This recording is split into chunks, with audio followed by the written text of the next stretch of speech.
All right, like Cecilia said, this session is going to be a little different. How many of you have seen the ESPN show Pardon the Interruption? If you have, you'll notice some similarities today. If you haven't, or if you don't know anything about sports, that's okay too. You'll pick up on our format here, no problem. But just like the ESPN show, we're going to keep it fast-paced, opinionated, and fun. But instead of sports being our topic, we're focusing on the psychology of security culture. So according to McKinsey, nearly 2/3 of change initiatives fail to deliver results, usually because they focus too heavily on process and overlook things like employee mindset, behavioral patterns, and organizational culture. So we're here today to talk about those overlooked pieces. And I think we'll get some hot takes and cool takeaways from our experts today. Hot takes. This is Pardon the Disruption. My name is Katie Ostrom. I'm a senior program manager with Proofpoint on the global cybersecurity and strategists team. And I'll be moderating our conversation today between our experts, Molly McLain Sterling and Dr. Bob Hausman. So I'll let you guys introduce yourselves real quick. Well, thank you, Katie Ostrom. Hi, everyone. It's so great to be here, to see so many familiar faces and to meet some new people, and hi to all those watching remotely. My name is Molly McLain Sterling. I'm the Senior Director of Global Cybersecurity Strategist team at Proofpoint. I was a longtime practitioner at Medtronic, doing security culture for over a decade. And so now I am working on making sure that we all know how to balance the human aspect and tech together. So trying to help do that at Proofpoint, as well as all of the different companies and communities that we're a part of. Hi, everybody. I'm Dr. Bob. My PhD is in cognitive psychology. I left academia in 2009, went to work for an educational technology company. I did that for 13 years, and then I've been with Proofpoint for about 3.5. And my job title is Lead Cognitive Scientist, Human Risk Management. And basically, my job is to help you put forward the best program that you can using the principles from cognitive science, using kind of a behavioral-based model. So I'm really excited to be here. Thank you. Yeah, thank you both. Katie, one thing too, Sure. because I told you I was going to interrupt like 800 times, and we'll see what happens. The things that we talk about, we're going to go really fast and cover a lot of different topics. We do have a takeaway slide at the end, so you don't have to go crazy scribbling notes. You can just be with us in the moment if you feel like doing that way of learning as well. Thank you. We also have some playbooks to go over before we start. So you will get the book list as well at the end. We encourage you to pick up a few of these and let us know what you think. So these books cover a lot of materials that you'll hear Molly and Dr. Bob referencing throughout our talk. So there are a lot of motivational talks, behavior change models, that type of thing. So again, we encourage you to take this list after you get it and look into a few of these. All right, rules for the game. We have 8 topics that we're going to get through today that you can see on the slide on the side in our lineup. So to start, each topic will have 4 minutes for our experts to get their opinions in. And experts, when you hear the bell, your time is up and we're going to move on to the next topic. I'm so nervous. All right, so without further ado, we will go ahead and jump into it. So question number 1, carrots, sticks, or relationships? According to Ian Ayres in his book, Carrot and Stick, using incentives and punishment can be an effective way to drive behavior. But Paul Marciano fires back in his book, Carrots and Sticks Don't Work, arguing that motivation comes from respect and relationships, not rewards and penalties. So who's right? Should we be using rewards and consequences, or is lasting behavior change really about trust, respect, and intrinsic motivation? Dr. Bob, why don't you start us? Okay. Your time starts now. Sorry. Timer is on. Okay. So one of the things that Marciano talked about that really stuck with me is, if you've taken Intro to Psych, you probably remember B.F. Skinner talking about operant conditioning and basically getting animals to perform these really complicated tasks by manipulating their reinforcement schedules, right? Talking about punishments and rewards. And that worked great for rats and pigeons back in 1950, 1960, when that research was hot. And it's interesting to me that managers still reference that research, whereas there has been a lot of additional research that has been conducted since the 50s on motivation and the impact of rewards and punishments. So it's also interesting to think about how that might work for tiny humans, like rewarding small children. You can get them to do what you want, but once you move up to adults, it doesn't work the same way. So I think it's interesting also to think about what are we getting people to do? We're in the turn of the century, it was mostly manufacturing jobs, and we've migrated now to a knowledge economy where people are more motivated by things like autonomy, mastery, purpose. Like you've probably heard people talk about the importance of joining an organization that has a really strong mission. And so I think that those are the motivating factors that are important. So my key takeaway for this, and I'm quoting Marciano in this statement, more than just knowing expectations, employees need to know the why behind them. And I think we've heard that echoed throughout this conference so far, is that it's really important to lead with the rationale. And then also to talk about like those reasons need to resonate with your audience. And we've heard some really great strategies on how to do that. I think that it's really important to differentiate between the carrot and the stick to start out. I do believe relationships is where it's at, but when we're talking about carrots and sticks, I think it's really important to say, hey, managers and executives, if you want us to use sticks, that's only going to work in this one small category. It's not going to be the long-term behavior change. We're going to need to use some type of carrot. Now, not all carrots are created equal, and we'll probably talk about some of that later. How you reward is really important, but the stick aspect, so that your management understands that it's not all roses and sunshine and you're just holding hands skipping through a meadow in your program, that if there are things that trigger a legal action, if someone is an insider threat, if someone is stealing data, I mean, these obvious things, that's when a stick is appropriate. That is not what you want to use for long-term behavior change. So I would say for sure no stick in terms of long-term behavior change, and carrots, but make sure that you use one that is relevant and timely, and we'll go into more of that later. And then the relationship piece, of course, the relationships I have with the people here mean so much more to me than any swag that I get. So just think about that actually, when you're going forward. How about you? Do you like swag more or people more? Yeah, obviously people, but there's some pretty good swag out there. I know. Well, I should say it depends on the swag. Right. Okay, Nico, we know you like the Proofpoint class. All right. And I think did we win? You beat the timer. We my beat the gosh, timer. just. We won We'll 1 jump point it for forward. us. Thank you. All Feel right. free to clap. You can clap for us. It's fine. All right, on to topic 2, train the brain fast versus slow. Daniel Kahneman's book, Thinking Fast and Slow, describes 2 systems of thought. System 1, which is fast, automatic, and intuitive, and System 2, which is slow, deliberate, and analytical. So should we train our people to act automatically with System 1 or slow down and think with System 2? Molly, you first on this one. I love this book and I love these concepts. And one thing that I really want to focus on here is that System 2 is great at solving complex problems, but it comes in short supply. System 1 is where we have lots of energy, but it's error prone. So when we think about how we want to train, we can use different pieces of each. If I want to train using System 1, I need it to be really easy. So a specific takeaway would be, instead of using System 2 to train people on how to recognize phishing and say, here's a phishing template that you can see the link is different and this thing over here is different, and they have to really analyze and use a lot of energy to understand all these different types of phishing attacks, I want to use System 1 and I want to make it so simple and so easy that they are focused on the report button or however you do it. I want that to be the action that has become automatic. I'm going to spend less time focusing on, here's all the different things you could possibly get attacked with. I'll do a little bit of that. But the main thing is going to be upfront automatic action using System 1 to make it really, really easy so they don't have to use a lot of cognitive load to be able to use the action. Bob? So I would say I agree with all of that. And I think it's kind of interesting to think about System 1, System 2 in terms of the pros and the cons.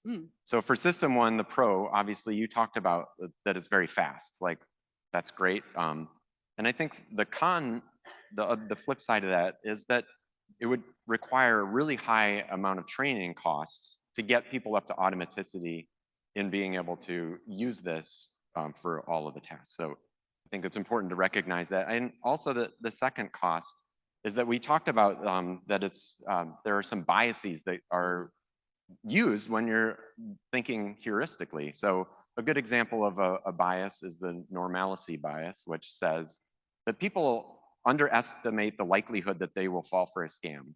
And if they do fall for it, then they minimize the damage that might happen. And so I think it's important in our messaging to counteract some of those biases directly when we know about them. System 2, pros, obviously highly reliable. And as you said, it incurs a really high cognitive cost. And so we can't have people evaluating every single email that they get using System 2 because they probably won't get anything done, right? And so you're just always analyzing. So yeah, and I think it's also a good point to say that there's like, you could think of it as like a finite resource, right? You have so much energy during the day, you can only apply that towards certain things. So I think it's good to think about, what is the balance between the two systems?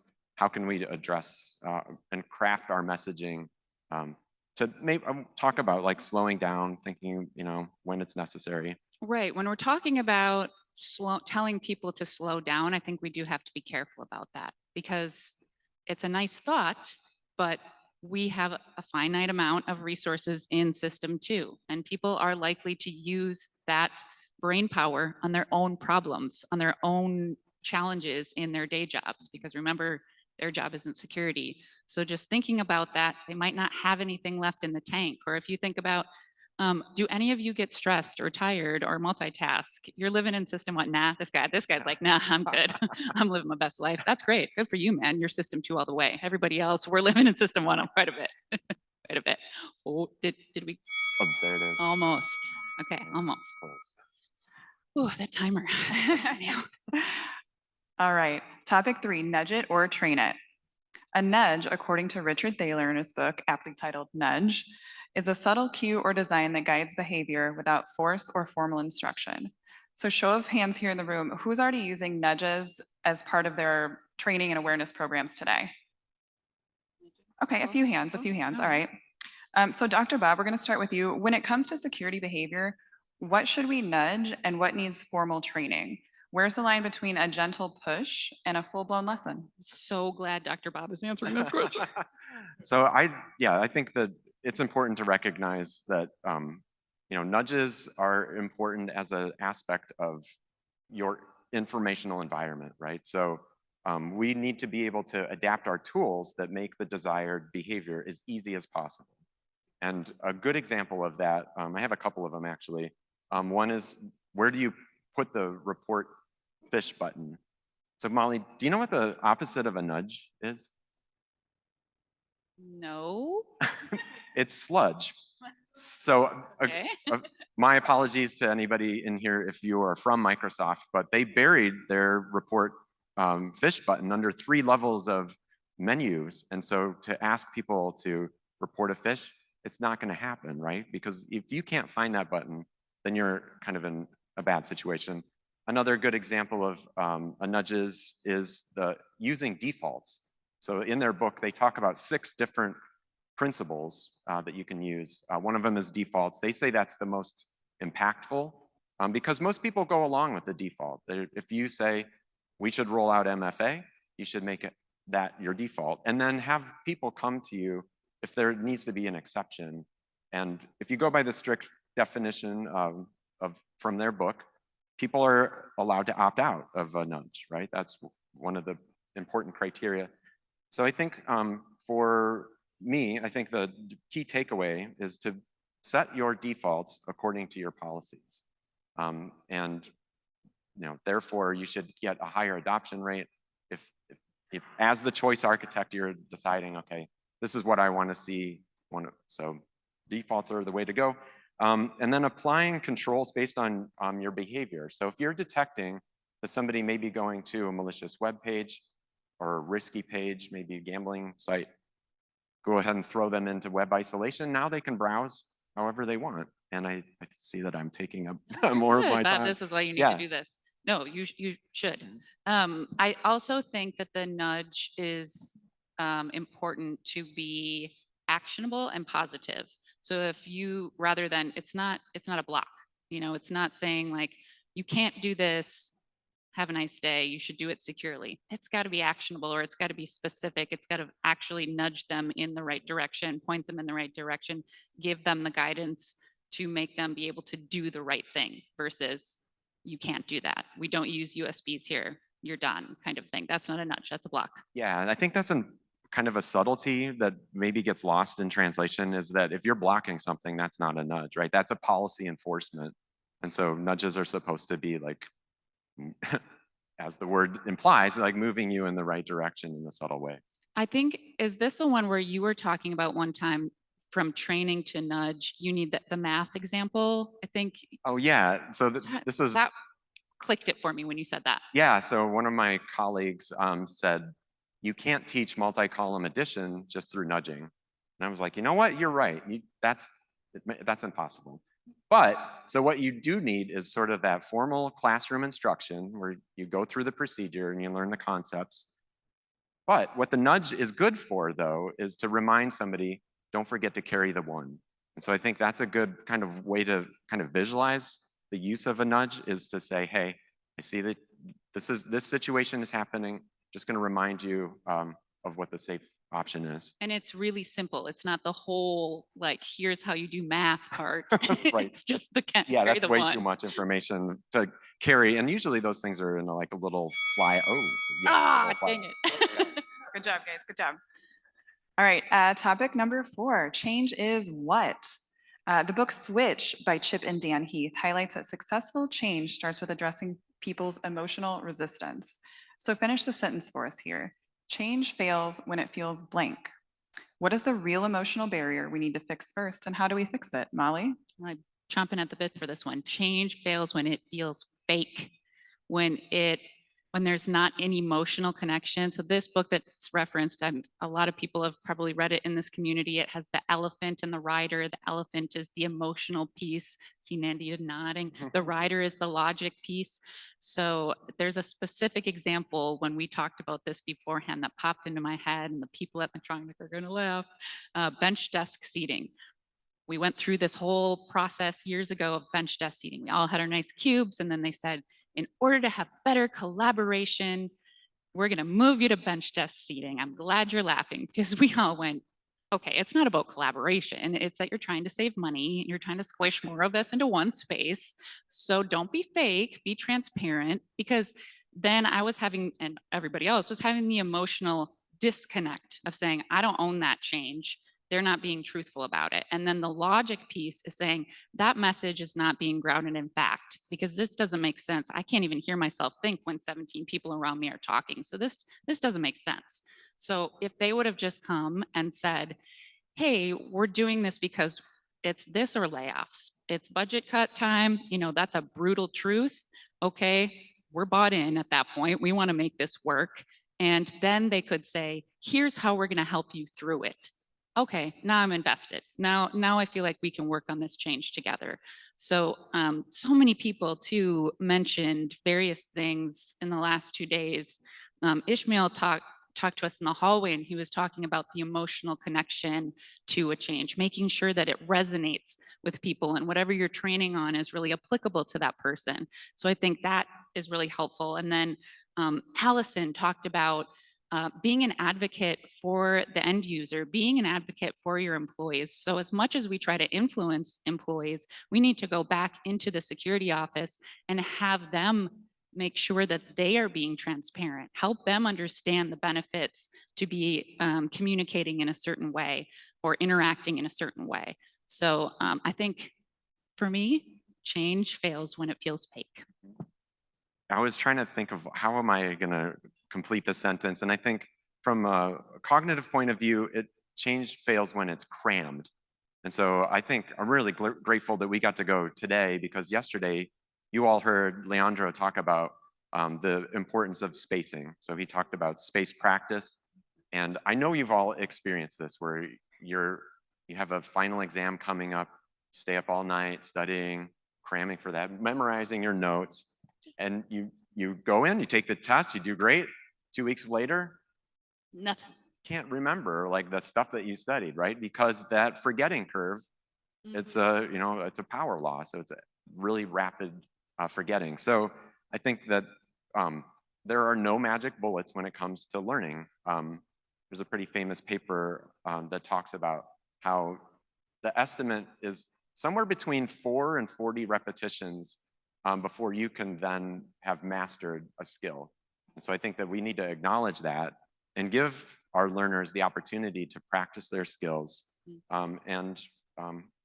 Yeah, there's no such thing as one trial learning. I think if you do have that, it has to require traumatic amounts of emotion, like touching a hot stove. Oh, like yes. maybe You're maybe going to learn right away on that's that one. right. Yeah. But we do not want to like teach our end learners about No hot stoves. No That's hot your stoves, takeaway for today. Thank you very much. Mm, Thank you very much. yeah. I think we beat the timer again. I am really impressed by us. You guys are timing it very well because there it goes. Yes, yes, give them a hand.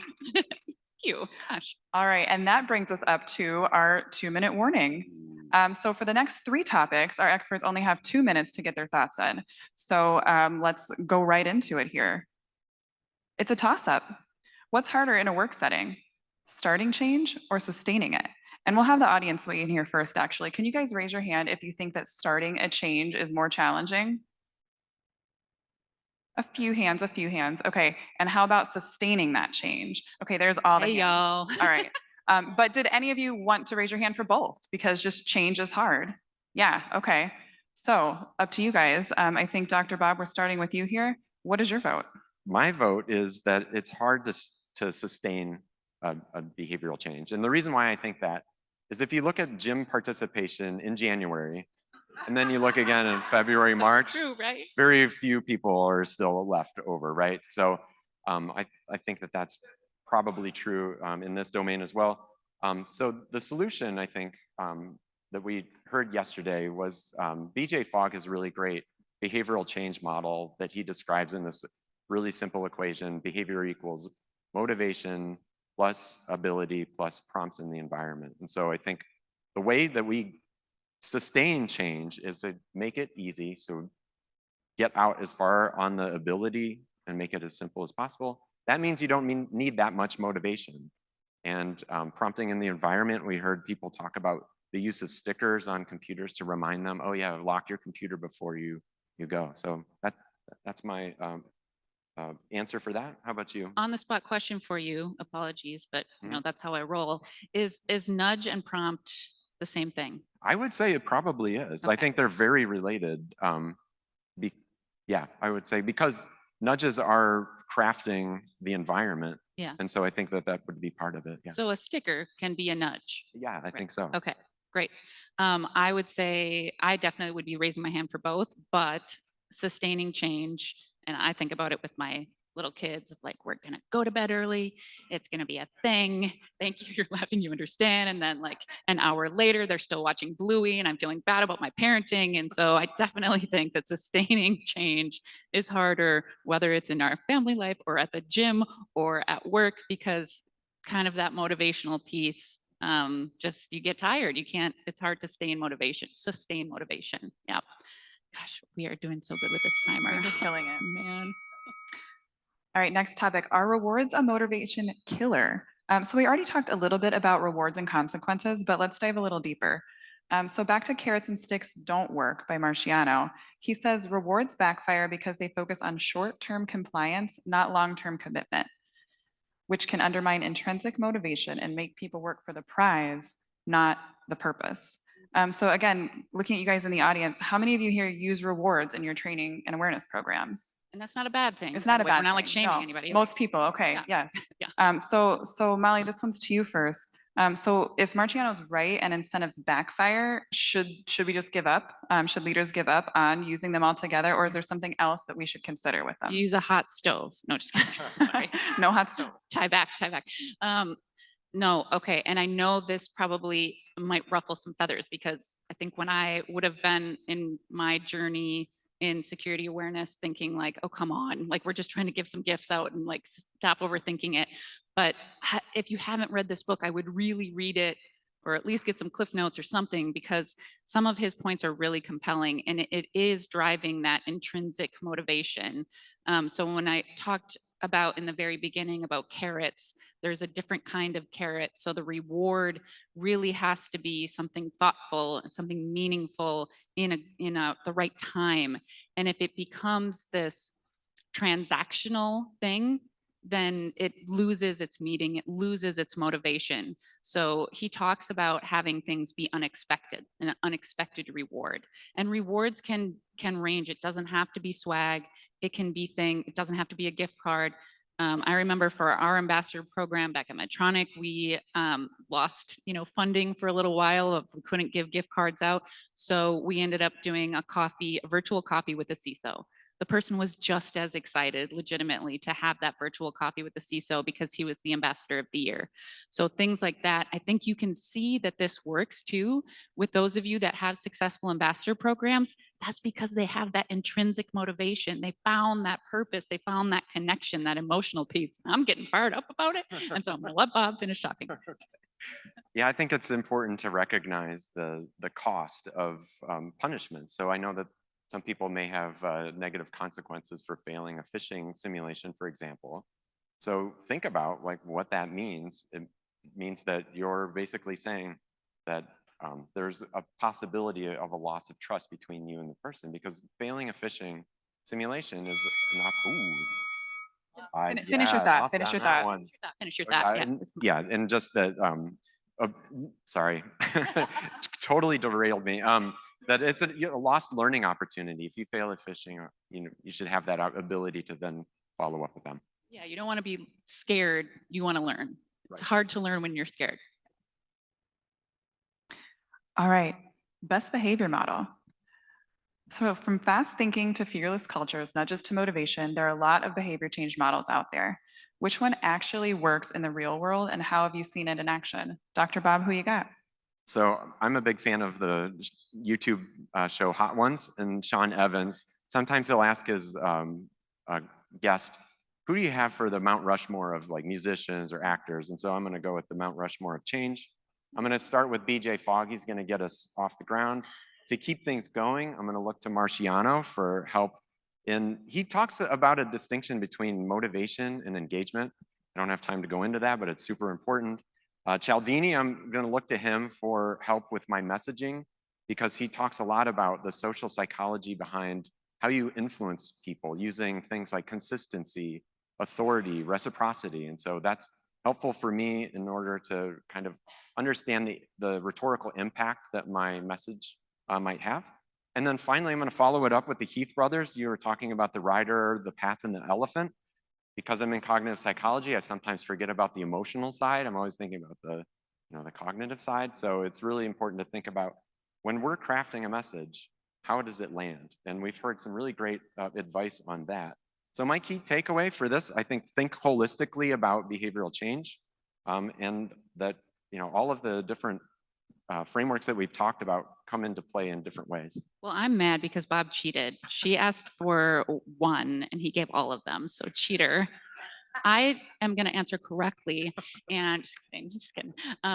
The one that I have is not a behavior change model, but I think it is foundational. And that's Amy C. Edmondson's Fearless Organization. She talks about psychological safety and the dire consequences that can happen when that isn't within your organization, up to the loss of life, depending on what type of business that you're running. So I think that one should be foundational to all of us in every organization, in every place.